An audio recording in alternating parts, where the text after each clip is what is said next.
so excited to share with you today's guest, Amanda Chantal Bacon, who's now Amanda Rogoff, and she's the founder of Moon Juice. Hi. Hi.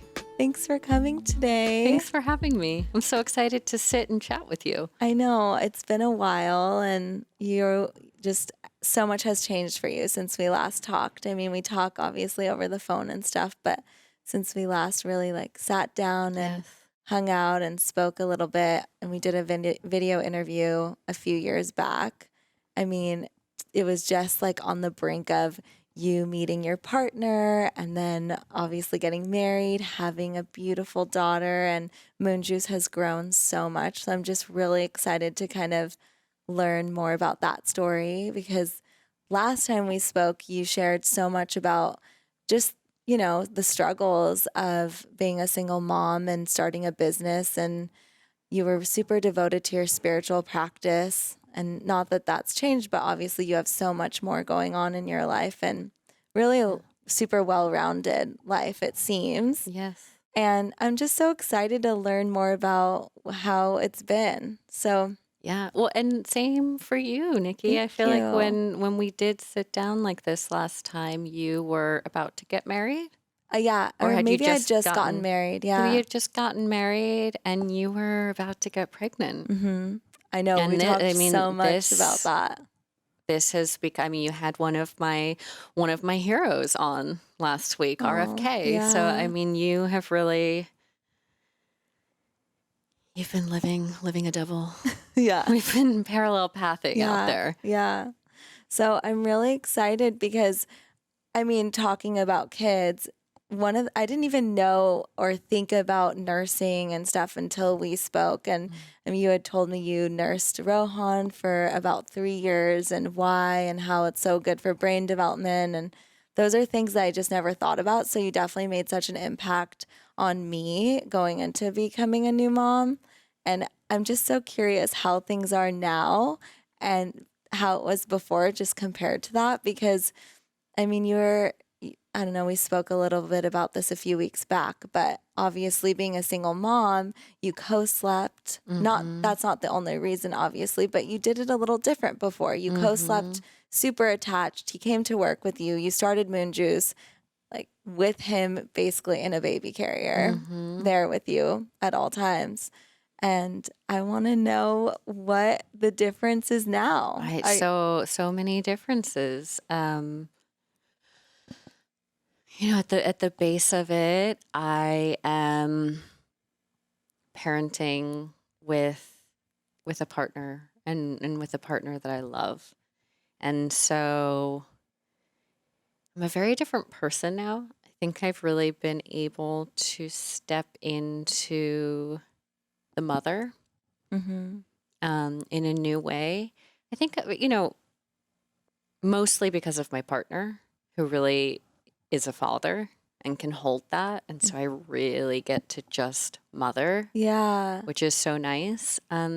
Also where my business is now, that I do not have to be in super warrior mode 24/7 in opening that, driving that. That also allows me to be way more of the mother. I guess that's mother energy as well, that inception. Fierce creativity.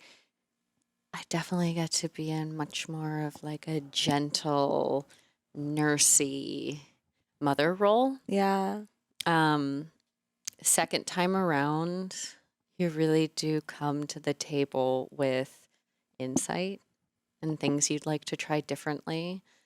And with my daughter, I got to have that birth that you wanted, that I really wanted. Aww. I got to have that birth. So, having that experience, getting to have the pregnancy that I also wanted, and the birth, getting to have the 40 days postpartum. These were things that I tried for with my son, and I just wasn't there. I hadn't set myself up like that. That wasn't my story then. And I spent the next 8 years really setting myself up to have that experience and really looking at the places where I wasn't in that place with my Yeah. son and how I got there, how I could do it differently, what that would be like. What was the transition like for your family when your husband came into the picture? Because you had one man in your life essentially, and that was your Yes, son. I know. And How did, he really was the alpha man, only man on the scene. yeah. Um, you know, my husband and I continue to look at it and marvel and go, whoa, that was pretty easy. I mean, Yeah. you hear these horror stories out there, but Rohan loved him Mm-hmm. from the get-go. I think it was like, I don't know if I ever went on a date with my husband, but like by the third date, Rohan met him and liked him. I mean, my husband's incredible with Mm-hmm. children and with little boys, especially. Um, yeah, and my son just fell in love with him. Aw. And, you know, he moved in very quickly, and Rohan actually offered up his room Wow. to become the studio. And he was so happy to move into another room and have Gregory come in and take his room and turn it into the studio and like really like helped move his room and clear it. And that's been the energy the whole time for our wedding. Was he part of the wedding? Yeah. That's so And we cool. didn't have a rehearsal or anything like that. So it really was organic. And Rohan was helping me to get ready, and he actually like put Oh, my veil on so sweet. and rode the little golf cart to like get to the moon pool where everybody was waiting. And I was kind of nervous all of a sudden. Yeah. And he held my hand, and you know, it's just like, you look so beautiful. Oh my gosh. How old was he? He was 5. So he Wow. must have been 5 or 6. That's so young. But he's such an old soul. He He seems, is. yeah, He is. super mature. That's so sweet. Yeah. And then I said, you know, you can go sit with your friends or go like sit with your grandmother. Or you can come up with us, whatever you choose. And he really wanted to hold my hand and come up. And so in the ceremony, we had a ring for him as well Wow. made. We So didn't he know if was he part wanted. of the whole Yeah. thing. Yeah. I mean, he like came to the cake tasting. He disagreed with our choice in the flavor of the cake. So he had his own cake with his friends. Like he was definitely his wedding too. Yeah, that's really cool. Did you grow up with a single mom or No, is no, your but my dad still husband around? grew up with a stepfather. Okay. And so he really walked into that role Mm-hmm. and has really honored that as Mm-hmm. a responsibility and has come to the table with so much. And he is a stepfather whom he really loves, and it's a huge part of his life. So I think that Yeah, he knew that it was he possible. knew the ropes. Yeah. I didn't know anything about this. But what about your dad? Um, Me getting super personal. you know, my husband is not anything like him. Yeah. So that's good. So yeah, my husband really brought so many new things to the table Oh. for me, for Rohan. Like he really just brought this new paradigm that, you know, was always my fantasy as like a kid. You'd see those families Yeah. with those kind of dynamics. And I'd always be like, gosh, that's so nice. And then as you get older, you see like that boyfriend or that husband or that father, Mm-hmm. which I could always appreciate, but it was from a distance. Yeah. Well, that's really important. I think that you noted that you appreciated it because I mean, you're such a spiritual person, I know, and I know that you are a spiritual person. And so I think that's part of the practice because so many times I think people maybe aren't conscious in like what they want and Mm. those patterns, those ancestral patterns get repeated and it's unknowingly that's what happens. And so Yes. someone who you really cultivated that and you knew what you wanted and you created this and I world. took a big pause. Yeah. You know, I think that I had done things in my life to reanimate Mm-hmm. that pattern. And at a certain point, I was sick of seeing that old thing Yeah. again. Like, ugh, that old familiar heartbreak, that old abuse pattern. Like, I don't want to see this anymore. So I think, you know, step one is really identifying the pattern. And it's really scary and it's really uncomfortable, and we don't want to see that. And, you know, really getting comfortable with the fact that there was a subconscious pattern. Mm-hmm. I did continue to call that in. Best for me to take a break on everything and admit that I had a terrible blind spot. Mm-hmm. Um, and to walk around knowing that about myself. How long do you think that pause was for? Like it was an intentional pause. Yeah, Yeah. it was a big intentional pause. It really started when Rohan was born. Mm-hmm.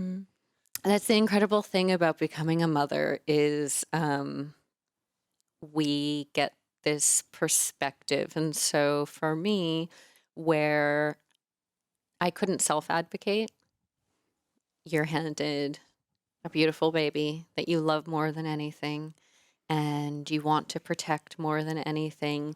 And you watch the ways you'll advocate for your child. And I realized that those were not ways that I was actually advocating for myself. So it was like training wheels of let me advocate for this Yeah. child, and seeing the way that I changed my life to accommodate him was like, oh, I should have been doing this for myself a long time Yeah. ago. Aw.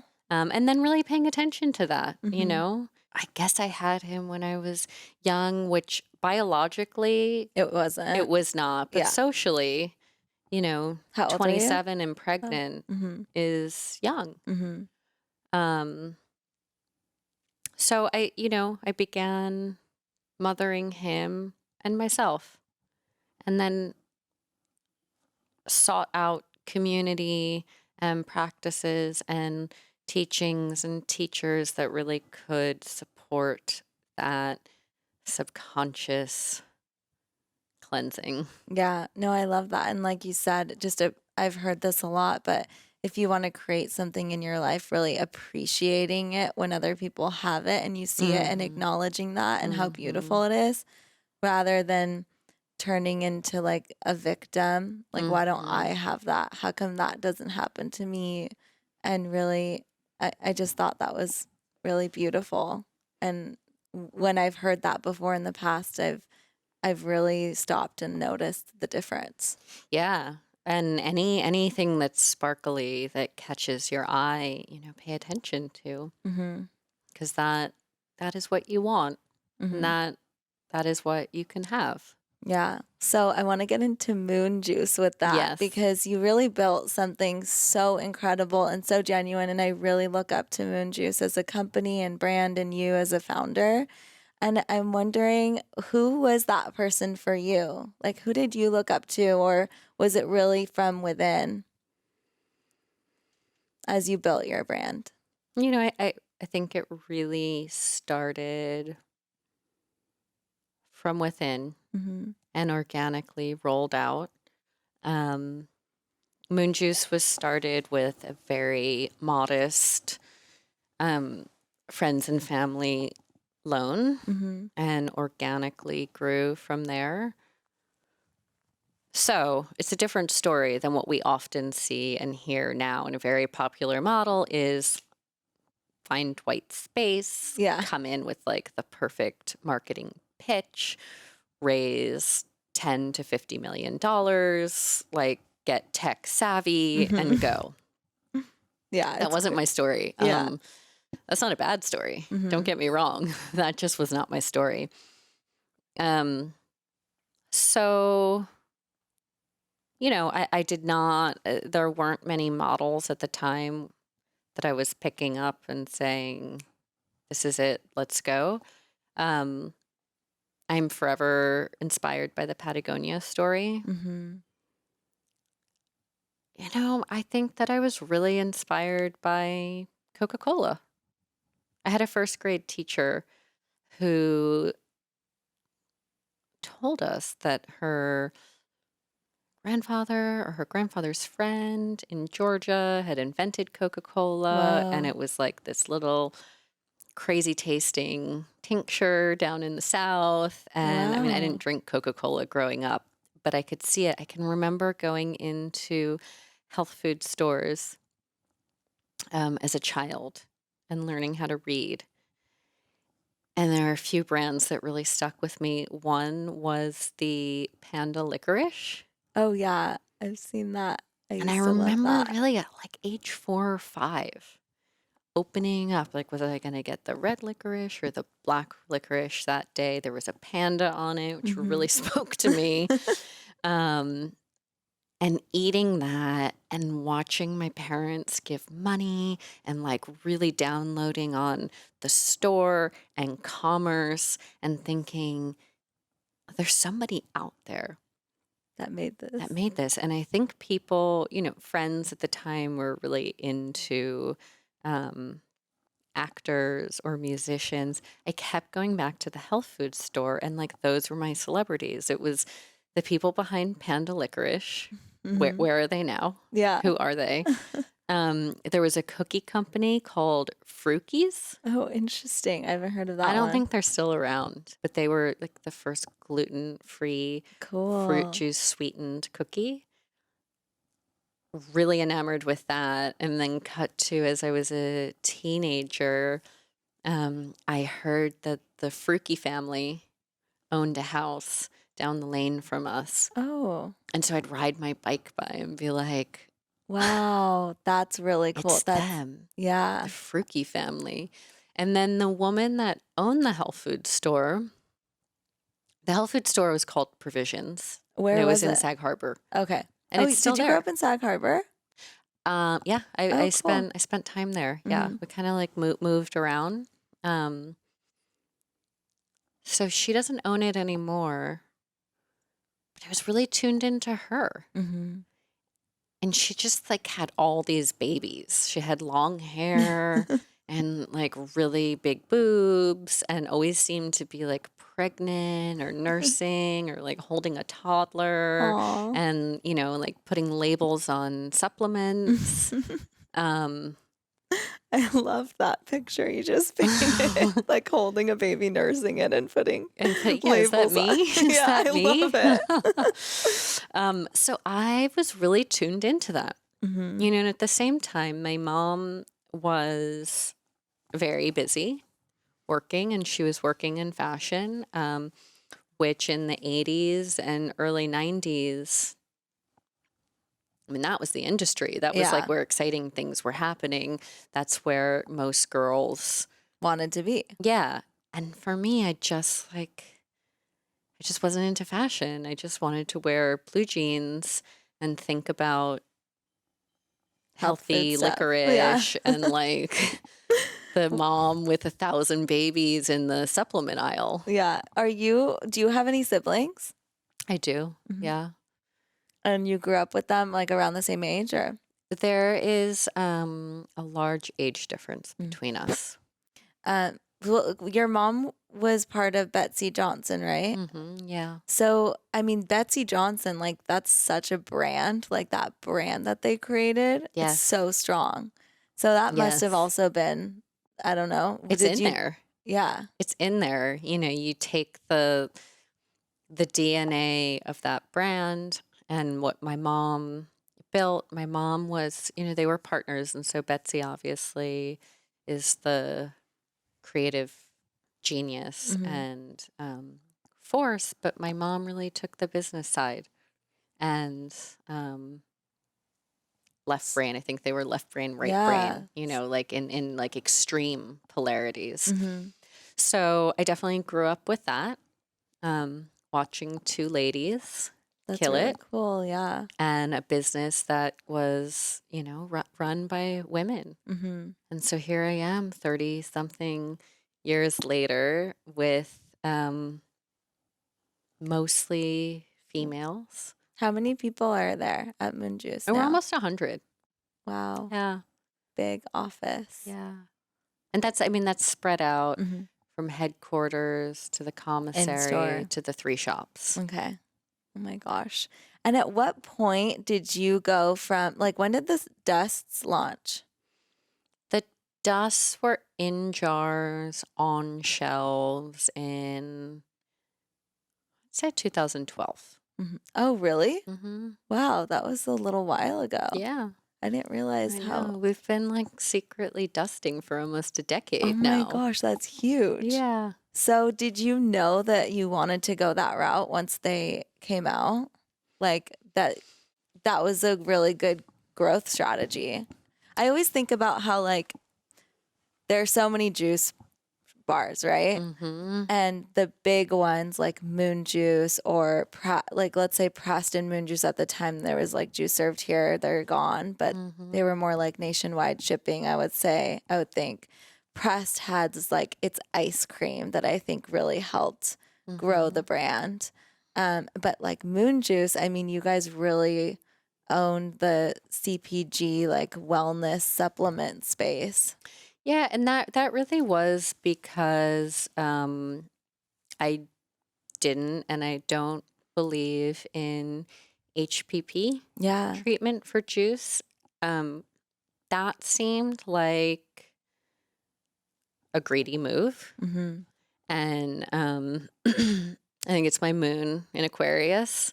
I just like I actually have to be inspired. There has to be a reason Yeah. for me to do something when I get up in the morning. It can't just be to make money. Mm-hmm. It's not interesting enough for me. Yeah.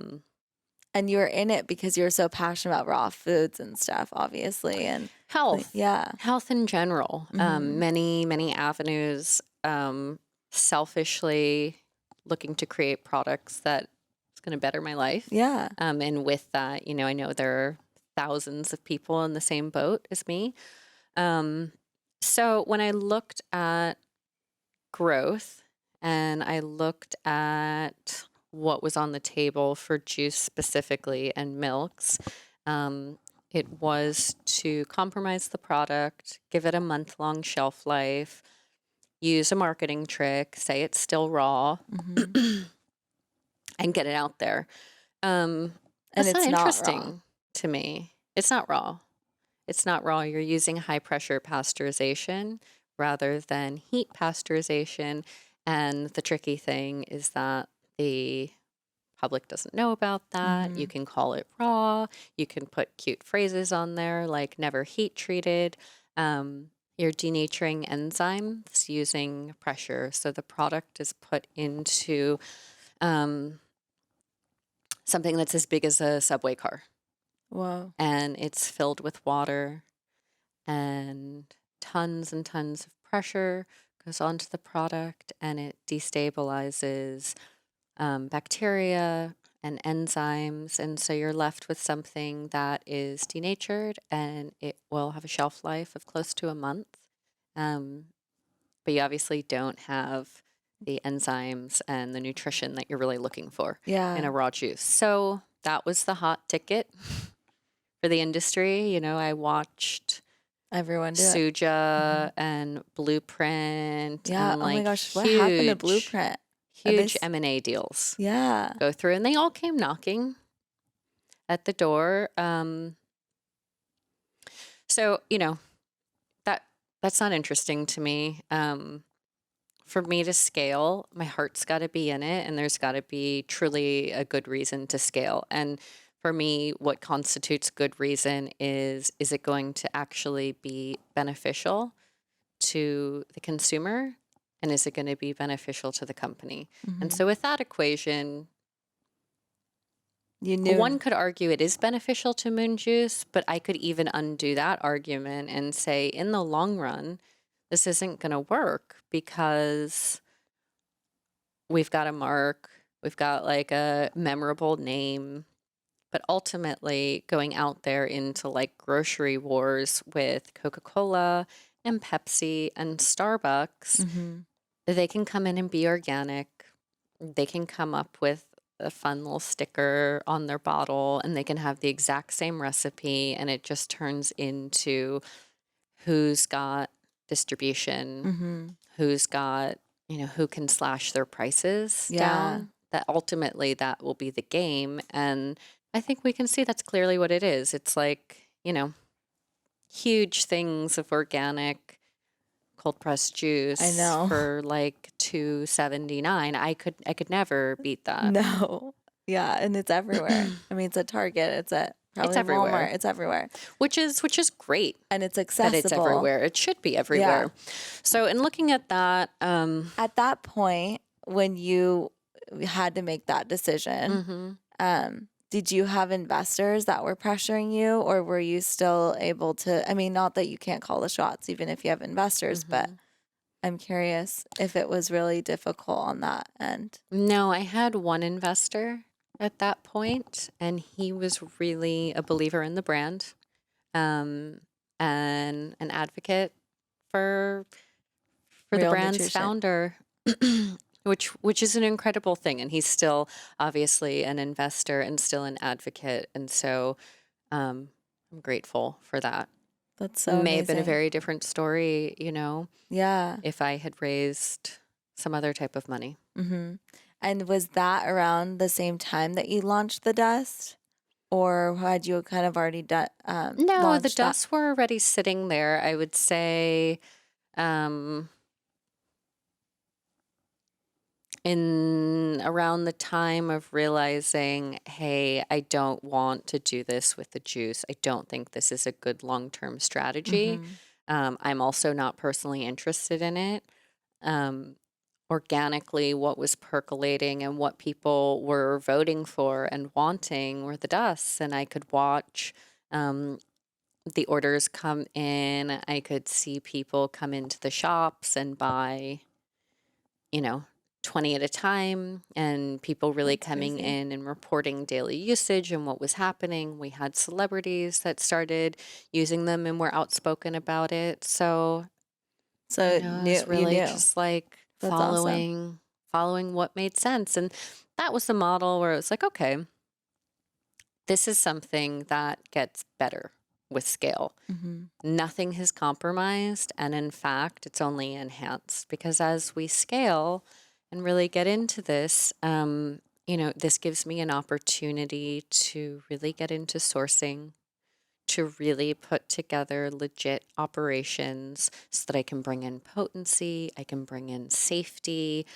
I can start creating supplements that I wish were out there on the market. The supplement world is like the beauty industry. It's dirty. There's some big questionable ingredients being put. You have to have a scientific training to understand a label. So that really became a place where we win, because as a founder, I'm passionate. I've got a reason to get up every morning. I'm creating something that I don't think exists.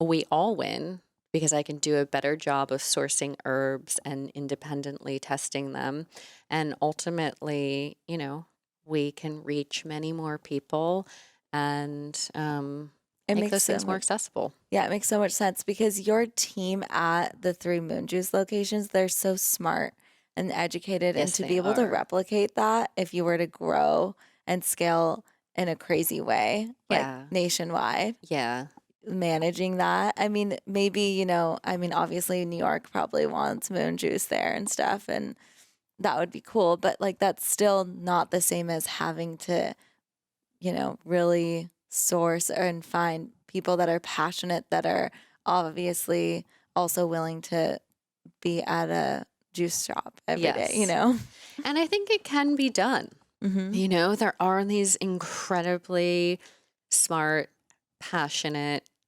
healers, like truly healers. Yeah. Which is totally what like young Aquarian healers of America in every town, that I would love to open up a Moon Juice and have them there and have proper training. I'm not that person Mm-hmm. that has that type of retail experience. I'm here. Mm-hmm. I'm here for the long road, Yeah. the big picture. And so I would love to North Star that. Maybe one day somebody will come to the table and they're like, it's me. Mm-hmm. I've been out there. I rolled out, 300 stores across America. Um, that person may come to the table and I'd love to work with them, but that person is not here. And Yeah. so I'm really so comfortable with growing in a sustainable, nice, strategic way Mm-hmm. rather than feeling like we have to raise $100 million today and we have to acquire all of our customers overnight. There's like a real panic on the scene. Yeah. Customer acquisition and, DTC, which like flips into the retail model Mm-hmm. and like you've got to open up at breakneck. It's just, I haven't gone for that model. Yeah. So how have you sustainably grown it for the most part in terms of investment versus just growing through revenue coming in from products? I've been so lucky to take on investors that really believe in the brand. They Mm-hmm. see the brand, they see the potential, they come approach me, and I don't have a gun to my head, Yeah. and I have creative control, It's perfect. and I have great advisors, and I've been able to hire an incredible team. Mm-hmm. That's awesome. Yeah. So what about like you guys are in Sephora right now Mm-hmm. and you have a lot more products than just dust. You have the skincare line that just launched. Yes. What else is going? You have the dust, the skincare. We have the supers. Oh yeah, the supers, The which are supers so and great. skincare. I And literally couldn't take Super You. I was dying to take it, but I was pregnant. So then afterwards, I took it, but I'm nursing, and my son did not sleep the first time I took it because it was that potent and powerful. And I was like, I love this, and I can't wait to use because rhodiola. I love rhodiola, yes. and it totally Yes. works. Like Did it everything, keep your son up? it kept him up, but he's super Oh. sensitive. Okay. But I thought it was great because I knew that that's something that I'm going to It's go like- to. It's definitely working. Yeah, it totally works. Yeah. Yeah, that's interesting. It hasn't kept my children up. Oh, that's good. Yeah. I mean, I also took it during pregnancy. It's not, it's contraindicated by the FDA. But you know your body and I know my body. I also will consult TCM and Mhm. Ayurveda before I'll consult the FDA. yeah, makes sense. The FDA is not able to ethically test any of this on pregnant women. Or rather, it's unethical, so they do not test on pregnant women. Go into traditional medicine, and there are thousands of years I know. of testing. Hmm. So I lean into that. So what's next though in terms of products? Why don't we have another super coming that I'm really excited about. That's It's a exciting. surprise super that I am super passionate about and have been using and have definitely been using in this last phase of life. What is it around? I know you probably can't say exactly, I but can't say exactly, but it's definitely around longevity. hmm And, 40 is approaching. hmm It's been interesting watching the body go through birth and postpartum for a second time and to really see that happen in my late 30s as opposed to my late 20s. It's a very different scene. I bet. Yeah. Yeah. So that definitely ties into that area and something that I've really been paying attention to. hmm We have that. There's another book coming out. Oh my God. I think I saw that you were Yeah. doing that. Yeah, I mean, it's been written for a long time and tying up the final design, but the literary world also, combined with like being a birthing entrepreneur Yeah. timeline. Yeah. timeline was not linear. What is that one? I mean, the other one was you had a lot of recipes that you have in the store. Yes. Is this one similar, or does it have a lot of other? I'd say it's phase 2. Moon Juice Cookbook is like classics from the shop. If you love moon juice, go home and learn how to do it. This one is really talking about stress, the biology of stress. What does that actually look like in the body? What actually is the HPA? Stress is not an emotional reaction. There is true physiology to that. What are triggers of stress? What are these plants called adaptogens? There's a lot of misinformation out there. Yeah. I see the daily roundups out there on the web and, companies selling them, talking about things that, like tocotrienols are not adaptogens. It's questionable whether maca is an adaptogen.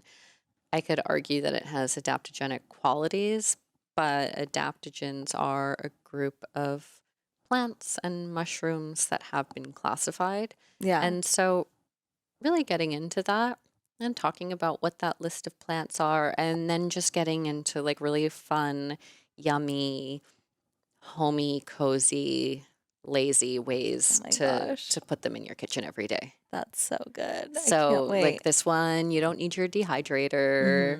You kind of need just like some lazy kitchen 20 minutes.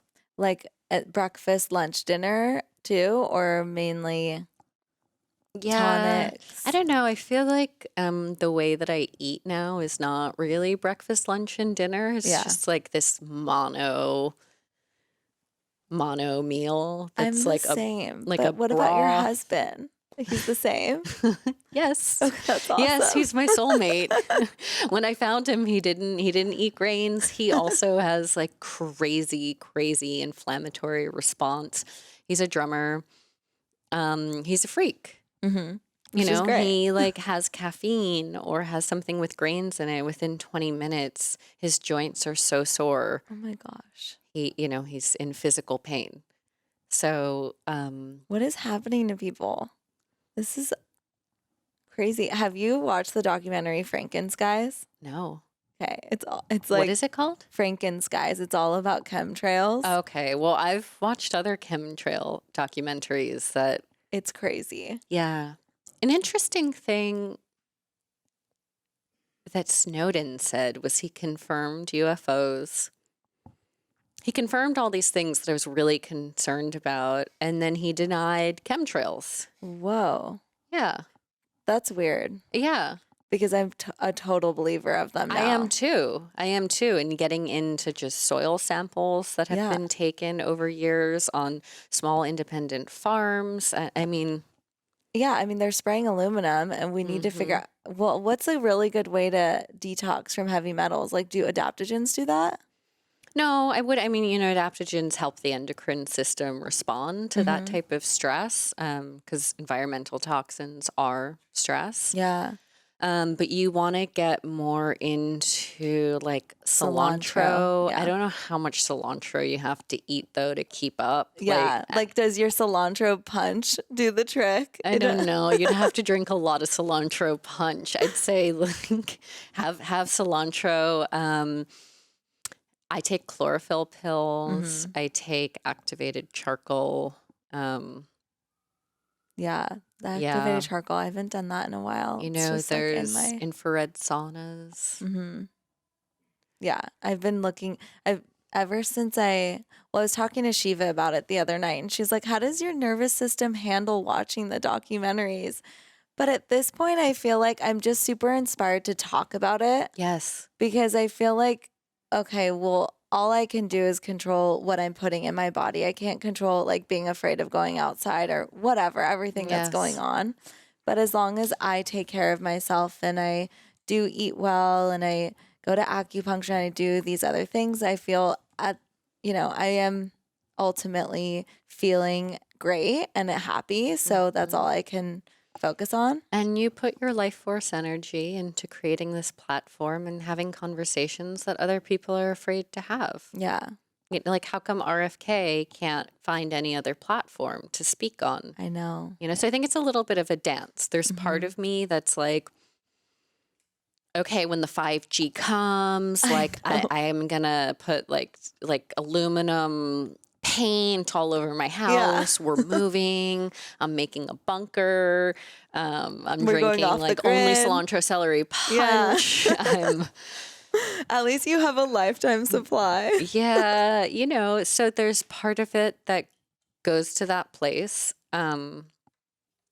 And how do you do that and not live in fear? Exactly. So how do you take those measures and like get inspired to, I'm not going to use vaccinations on my children because I've read the inserts and I've read the science and that doesn't seem like a good idea. I turn the Wi-Fi off in my house for at least 12 hours. Yeah. Because that seems like a good idea. I don't eat certain foods because that seems like a good idea. Like chemtrails, 5G, that gets into a place really of what we need to do about that is talk. Yeah. Talk think about so. it, talk about it with each other, talk about it openly. You have this incredible platform.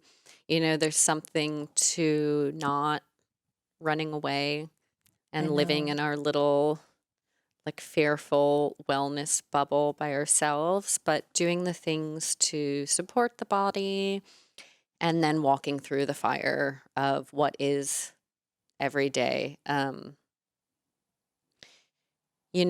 have a lot of people ask me, why aren't you so afraid to be, like, it must be awful to be a mother now. Really? Yeah. Just because of all the vaccine It's a scary stuff world. It's a scary world out there. It must feel terrible to be a mother. And I feel like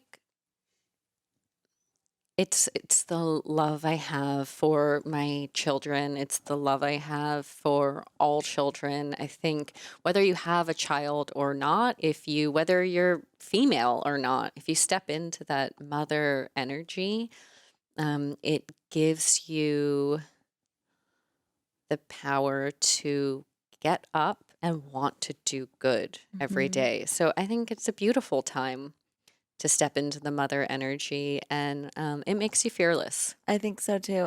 I think especially with environmental stuff, it's like I want a world where my child can live a full life, like a full length of time, however long that is.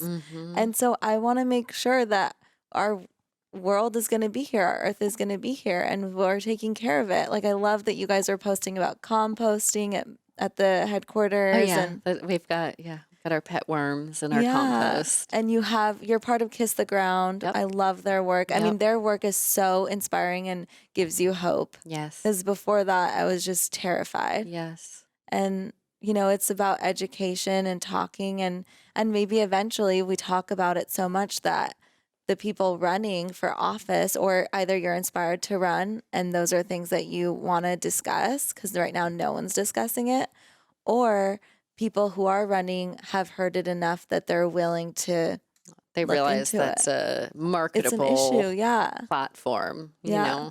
Like maybe eventually Bernie will think of that because Yeah. yeah, It's just tough with the I know. Democrats. Just sponsorship. Yeah. Yeah. So getting into politics is we need more of that, and I'm inspired to get into corporate America. I think like at a certain point in life, it was like, oh, yuck, corporate America. But now it's like politics. It's like, yes, Yeah. corporate America.